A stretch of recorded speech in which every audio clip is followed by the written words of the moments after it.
بلوچستان کے شہر نصیرآباد سے ہمارے گدروشیا پوائنٹ کے نمائندے کی رپورٹ کے مطابق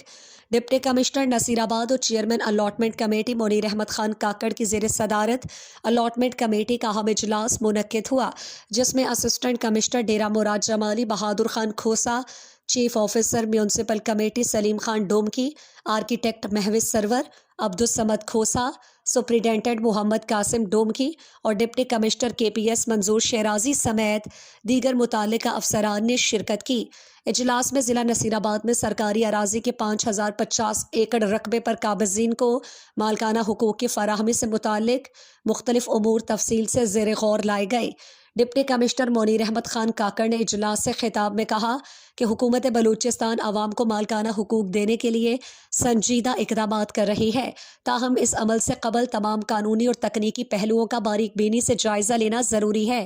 تاکہ مستقبل میں کسی بھی قسم کے تنازعات سے بچا جا سکے۔ انہوں نے کہا کہ الاٹمنٹ کے عمل میں شفافیت یقینی بنانے کے لیے عملے کے استعداد کار میں اضافے کی سفارش کی گئی اور اس مقصد کے لیے جدید ٹیکنالوجی GIS اور GPS سسٹم سے مدد لی جائے گی۔ منیر احمد خان کاکڑ نے واضح کیا کہ نئے تعمیرات کو مالکانہ حقوق دینے کا عمل روک دیا گیا اور صرف وہ مکانات جو 31 دسمبر 2022 تک تعمیر ہو چکے ہیں ان کے مالکان کو حقوق فراہم کیے جائیں گے۔ انہوں نے ٹیم ممبران پر زور دیا کہ وہ اپنے فرائض ایمانداری اور خلوص نیت سے انجام دیں کیونکہ یہ منصوبہ عوامی مفاد سے متعلق ہے۔ ڈپٹی کمشنر نے کہا کہ حکومت کے دیے گئے ٹاسک پر مکمل سنجیدگی سے عمل درآمد کیا جا رہا ہے اور آج کا اجلاس آئندہ کے چیلنجز کو پیش نظر رکھتے ہوئے مؤثر منصوبہ بندی کے لیے منعقد کیا گیا تاکہ الاٹمنٹ کے عمل کو کامیابی سے ہمکنار کیا جا سکے۔